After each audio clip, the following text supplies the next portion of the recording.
em relação ao Alisson, como é que ficou isso em bastidor ali? Porque eu vi antes do jogo até protesto contra o Alisson. Então... Sacanagem também, hein? É pesado, magoada, né? É pesado. Sabe por quê? Porque aí é o seguinte, é o que vocês falaram, o que você falou ontem aqui, a gente até falou isso mais ou menos do Veiga, olha lá, traidor, Aí é o seguinte... mas é discurso torcedor também, Não, né? então, mas Posso falar um negócio? Pode, depois eu falo. Posso falar um negócio? Pode. O cara faz isso pra aparecer. Então porque ele sabe... mas é a minha opinião, eu já falei isso em grupo. Verdade. Da outra vez do Allianz Parque. Verdade. O cara faz isso pra aparecer, ele vai falar, nossa, eu tô lá no Fala Fonte, nossa, eu tô lá na ESPN, tô lá no Sport TV, tô no Caralho A4, entendeu? Mas um trouxa que faz isso, e na que sabe que vai como é que foi? Na arquibancada? Não teve nada. Nada? Nada. Nem jogou, nada. Né? Então também não tem que falar. Nada, zero. Não, mas sabe por quê? Porque eu vejo torcedor São Paulino que tá bravo com o Alisson. Porque o cara quer jogar, você falou aqui. Aí se o cara tá incomodado, fala, poxa, não tenho mais espaço no time, eu vou buscar outro lugar para ir, vou com o Dorival onde Posso falar? eu me dou bem. Falei com vários atletas do São Paulo ontem sobre o Alisson. Todos estão do lado dele. Todos. Com os quais eu conversei, estão do lado do Alisson e querem que o Alisson seja reintegrado. E o Crespo falou que se ele estiver bem, ele volta. Eu vi isso. Falou na entrevista. Falou. O São Paulo está num movimento para que o Alisson seja acolhido e reintegrado. Porque assim, eu trouxe aqui a informação ontem. Tanto São Paulo quanto o Corinthians, e deu para ouvir nas palavras do Dorival, o jogador acabou sendo exposto. A gente falou ontem aqui. Falou, o jogador está exposto. Tá exposto. E aí onde eu ia chegar é o seguinte, o torcedor hoje alguns torcedores estão bravos. O cara quer ir para o outro time e tal, porque o cara simplesmente quer jogar. Vamos imaginar que o Alisson, então, ficasse acomodado. Tá bom, vou continuar aqui, vão continuar me pagando. Aí o torcedor já tá reclamando.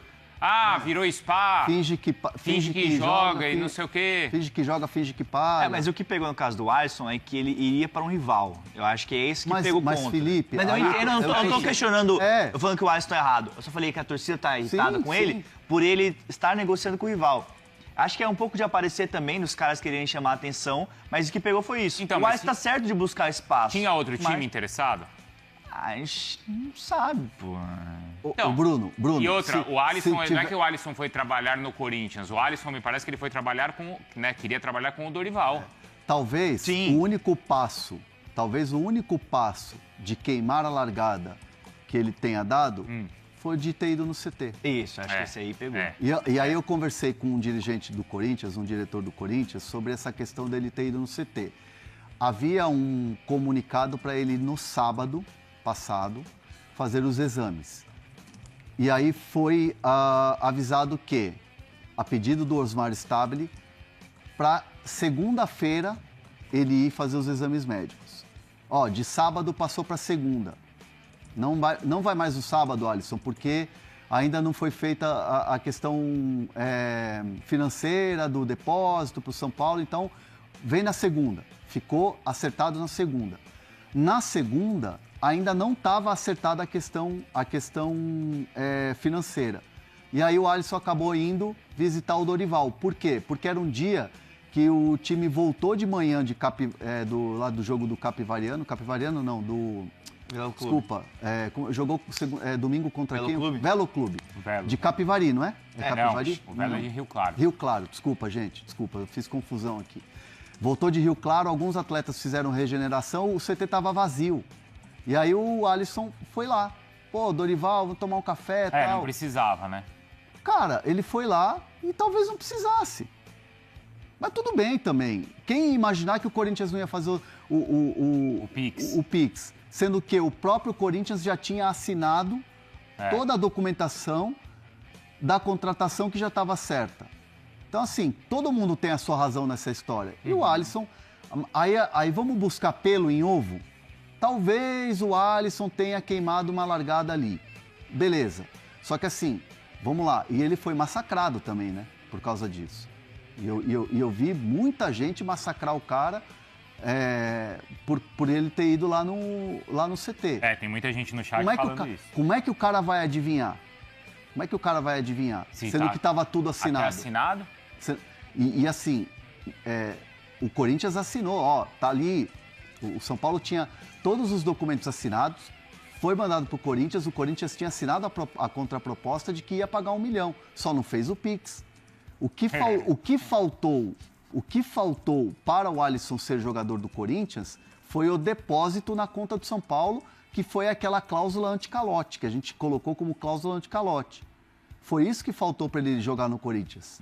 De resto, estava tudo absolutamente certo, acordado, verbalmente e com assinatura. Tanto E aí fez isso aqui, ó. Me parece que está muito claro no bastidor dessa tentativa do Flamengo tentar contratar o Marcos Antônio, porque é o seguinte, por mais que o Flamengo tenha esse poderio financeiro para tentar contratar um jogador como o Paquetá e está vindo pelo desejo dele, mas o Marcos Antônio, por exemplo, que é um valor de mercado e até na questão da badalação pode parecer menor hoje, ele não vai acontecer essa negociação porque, primeiro, o São Paulo não quer vender, o West Ham quis vender, o Paquetá quer muito vir, tava a família toda, aquela coisa eufórica que a gente está vendo. Se o Marcos Antônio levantar a mão e falar assim, eu quero ir para o Flamengo, o negócio vai acontecer. Porque assim, o Bruno é muito experiente em negociações, se bobear, tem mais tempo até do que eu aí no mercado da bola. Quando o jogador é quem comanda a negociação. Então, se o Marcos Antônio levantar a mão e falar assim, ó, São Paulo, eu quero ir para o Flamengo, aí o Flamengo começa a largar na frente nessa corrida da negociação. Então, assim, me parece que nesse momento, informação, nesse momento o Flamengo fica um passo ou 2 passos atrás nessa corrida com o São Paulo, porque o São Paulo ontem se posicionou cara a cara com o Flamengo e o jogador não tem uma opinião aberta com os dois. Não tem, o Marcos Antônio já teve conversa com o Flamengo e já teve conversa com o São Paulo. E não há um posicionamento claro do jogador. Olha, eu quero ir para o Flamengo. Olha, esquece porque eu fico aqui no São Paulo. O posicionamento do Marcos Antônio nesse momento, jogador, tá? Tô falando. Sim. É neutro. Eu tô focado aqui no campo. Mas cabe a ele também se posicionar para não esticar muito essa novela, né? O Marcos Antônio deixa com os representantes e ele tem uma representação top, que é a Rock Nation. Que é uma agência, assim, fodida no mundo. Que é do mesmo Paquetá também, né? De empresários. É do Hendrick também, é? Aliás, a Rock Nation intermediou o Ryan no Bournemouth. Olha aí. Eu não sabia disso. A Rock Nation não é a agência do Ryan, é o Nenezini, mas foi a Rock Nation que fez a intermediação Bournemouth-Vasco na situação do Ryan. Ou seja, a gente está falando de gente grande no mercado. Sim. Mas só para eu entender, o Marcos Antônio ele pertence ao São Paulo? O Marcos Antônio, ele foi emprestado... Ele está por empréstimo. Ele tem 2 empréstimos. Agora ele está sob contrato de reempréstimo. Porque assim, quando ele chegou ao São Paulo, foi na temporada passada, foi empréstimo. Aí o São Paulo não tinha a grana... Da Lazio, é isso? Da Lazio. Ele não tinha a grana para pagar a opção de compra. Aí o que o São Paulo fez? Fez uma espécie de um cambalacho. Cambalacho, eu vou falar, cambalacho. Fez um reempréstimo para pagar em 2026, agora, no meio do ano, para não entrar num orçamento de 25, porque o São Paulo já estava com o orçamento de 25 estourado. E aí a Lazio topou colocar os 4,2 milhões de euros para 26. Então, o São Paulo tem, em 2026, que pagar, que virou praticamente uma obrigação de compra. Não uma opção, mas quase que uma obrigação. Não, é uma obrigação de compra. Por quê? Porque a meta é muito baixa e ele já bateu essa meta. Entendi. Vai comprar. Mas né? Então, o São Paulo já avisou por escrito para Lazio, o jogador é meu, eu vou pagar. Então, assim, tem uma cláusula lá que é muito clara entre Lazio e São Paulo. Se qualquer proposta chegar pelo Marcos Antônio, seja do Flamengo, seja do Cruzeiro, seja do Barcelona, o São Paulo precisa ser avisado e o São Paulo é parte da negociação. São Paulo que vai querer negociar, então. Então é o São Paulo que é parte da negociação, porque o São Paulo é o time que comprou o jogador, ou que já está fechado para comprar. Mas até quando vai esse empréstimo e até quando ele tem que exercer? Até o meio do ano, até em julho. Entendi. Tipo, o jogador é do São Paulo. O jogador é do São Paulo. Entendi. E aí eu vi o Hernan e o Bruno falando ontem... Então, quer dizer, se o Flamengo quiser, ele tem que conversar com o São Paulo. Sim. Não com a Lazio. Porque, como o Hernan explicou, ele já atingiu a meta contratual que torna ele uma compra obrigatória. Então isso. Se o Flamengo chegar e quiser pagar 50 milhões de euros no Marcos Antônio, 4,2 vão para Lazio e 45,8 vão para o São Paulo. O Hernan já explicou aqui no Fala Fonte alguns lives atrás que o São Paulo não tinha esse dinheiro de imediato. Que aí vai ser pago ao longo de 2026, 2027, parcelado. E eu vi os dois falando ontem do preço do Marcos Antônio. Que o São Paulo bem ontem, não jogou? Jogou muito bem. Aquela virada no motorzinho gol do time.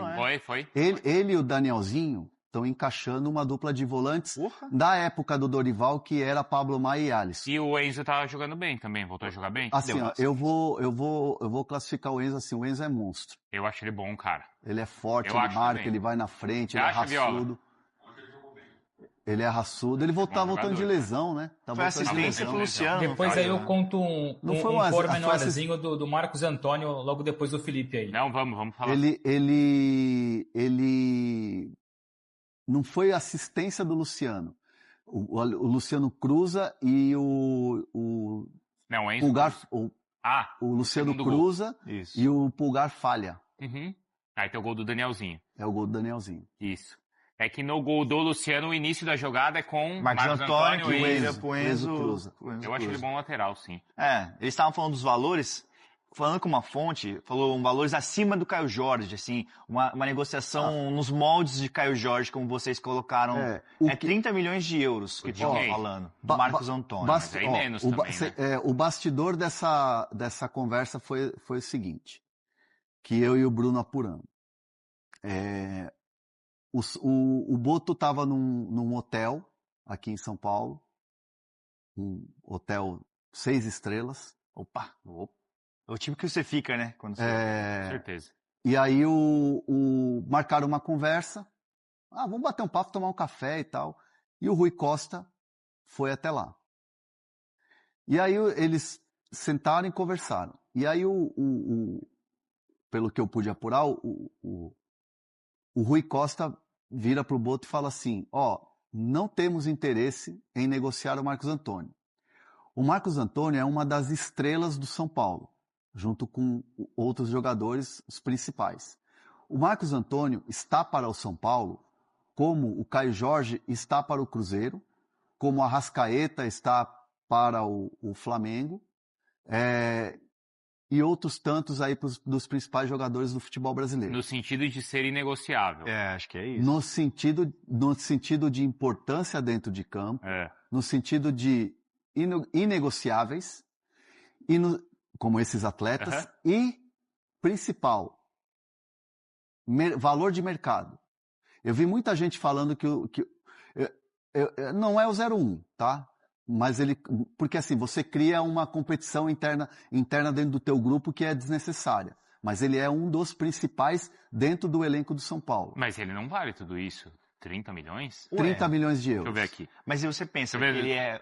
Eu vi muita gente falando assim, 20, que o São Paulo virou pro Flamengo, ou o Rui Costa virou pro Boto e falou 25 milhões de euros. O que eu tenho de informação, e respeitando sempre, claro, todos os colegas que informam, mas a minha informação vocês não pagaram 30 vocês não quiseram pagar 30 no Caio Jorge, no Cruzeiro? É o mesmo valor se quiserem conversar. Então tamo junto. Mas não é isso? Bom, tudo bem, né? Eu não defino nada. Então vamos colocar que é 30. Quem define o valor é o mercado e quem vai negociar o jogador. Então, mas eu acho que isso é muita coisa, gente. Mas se o cara quer valorizar o ativo do clube, você não quer vender pro Flamengo, etc., valoriza o cara. Para começar a conversar. Quanto que o Pedrinho e o BH colocou de condição pro Flamengo?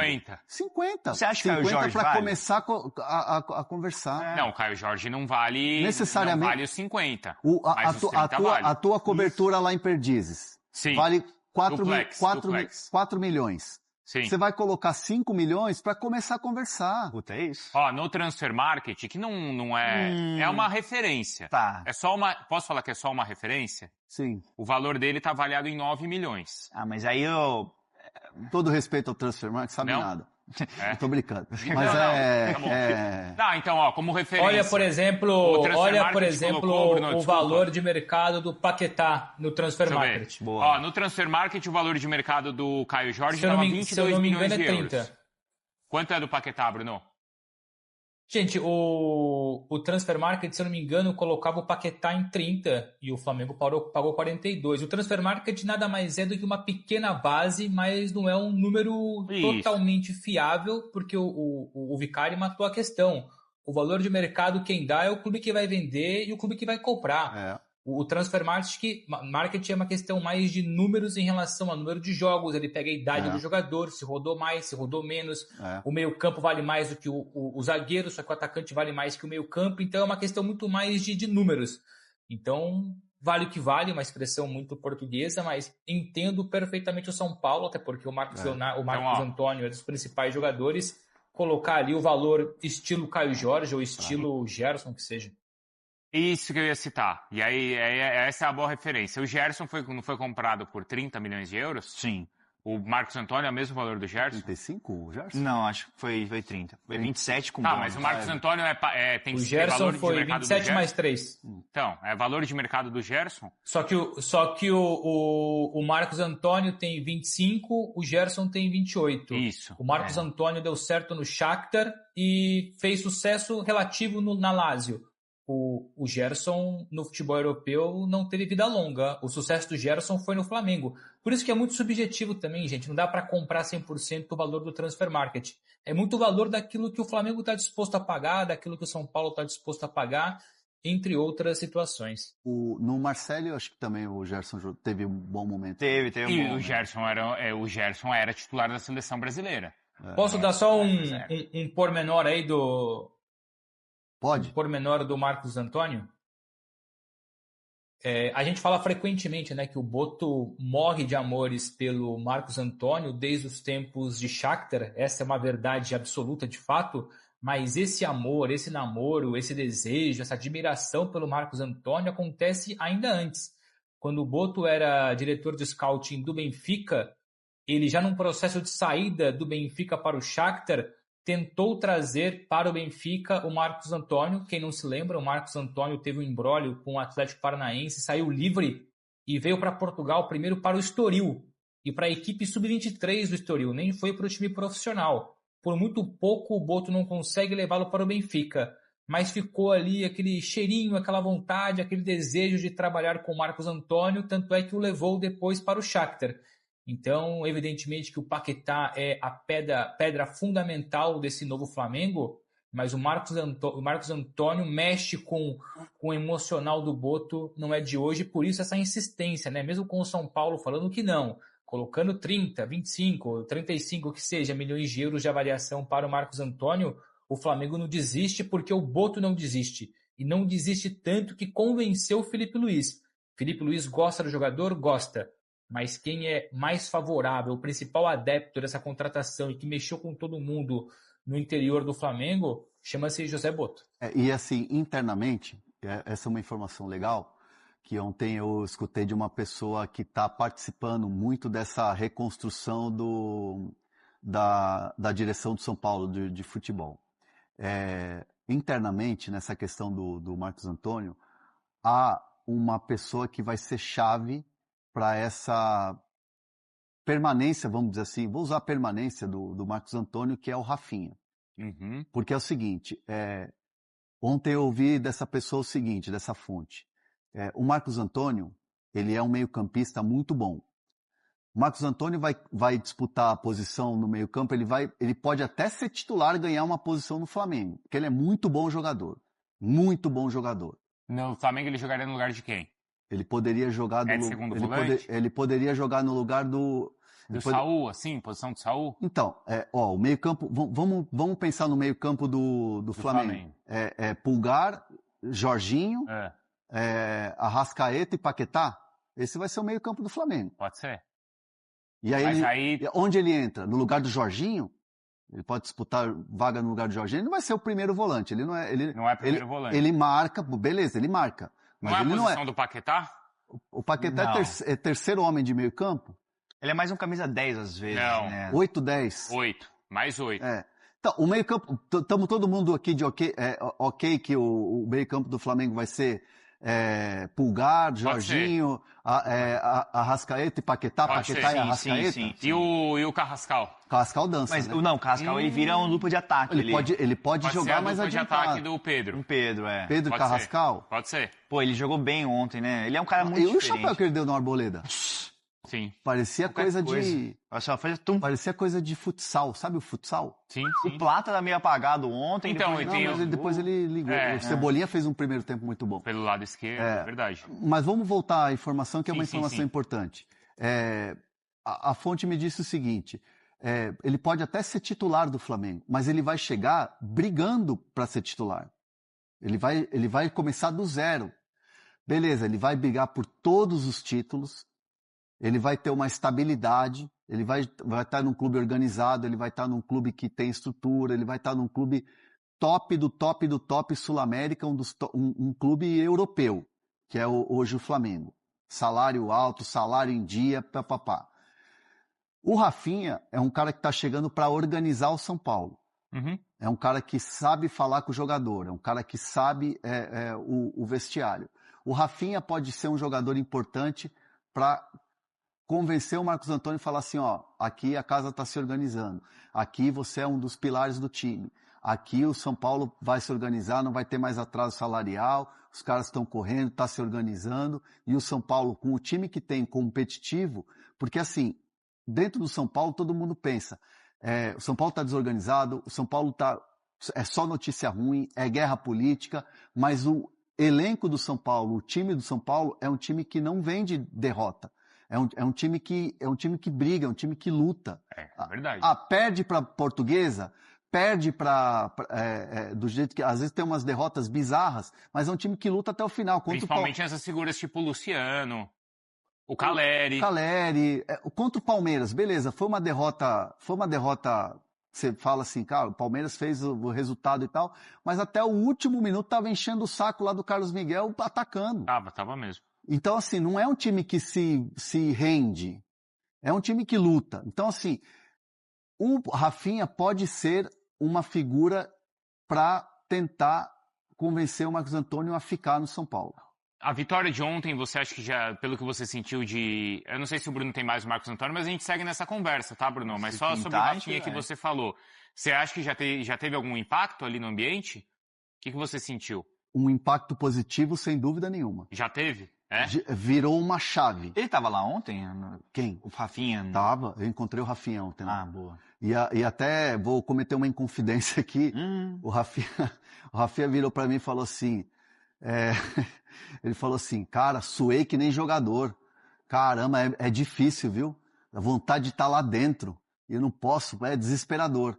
Então, assim, é o cara que tá com o cheiro da grama ainda. Sim.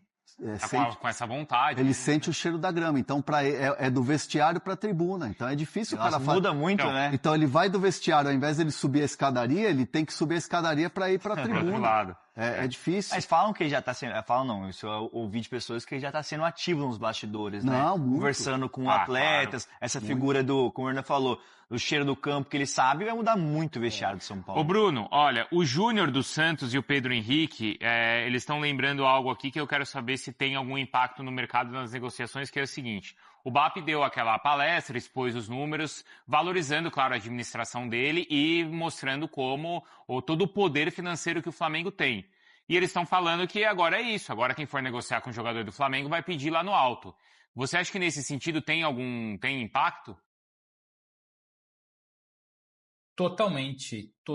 Claro que o que vale acima de tudo é ter o dinheiro, e o Flamengo tem o dinheiro, assim como o Palmeiras tem o dinheiro, o Cruzeiro tem o dinheiro, enfim, são os três hoje que mais têm condições de investir pesado no futebol brasileiro, mas com certeza tem um pequeno impacto negativo. O positivo é muito maior, nem se compara. Mas quando você vem a público e diz que dinheiro não falta, que vai gastar 1 bilhão se for preciso, a situação Caio Jorge é o exemplo perfeito. Não fosse a declaração do BAP, se calhar o Pedrinho não teria pedido 50 pelo Caio Jorge, teria pedido um pouco mais. Talvez publicamente o Pedrinho não fale, mas nos bastidores a mensagem é essa. Pera lá, Querem barganhar o meu jogador? Logo o Flamengo que tem dinheiro de sobra? Aliás, a contratação do Paquetá também tem impacto. Muito mais positivo, evidentemente, mas aquele pequeno impacto negativo que é o seguinte: qualquer novo negócio do Flamengo, os clubes vendedores vão falar, mas vocês pagaram 42 pelo Paquetá, eu quero mais X pelo meu jogador. Então tem os ônus e os bônus. São muito mais bônus, evidentemente, ter dinheiro e ser organizado. Mas há essa questão que com certeza vale muito, seja no mercado brasileiro ou no mercado internacional. Fala, família tricolor. Obrigado por acompanhar mais um giro de notícias do São Paulo. Se você curtiu o vídeo, deixe o seu like, porque isso ajuda demais o nosso trabalho. Se inscreva no canal e ative o sininho para receber tudo do São Paulo em primeira mão. Aqui a notícia é rápida, direta e todo dia tem novidade. Tamo junto e até o próximo vídeo. Forte abraço.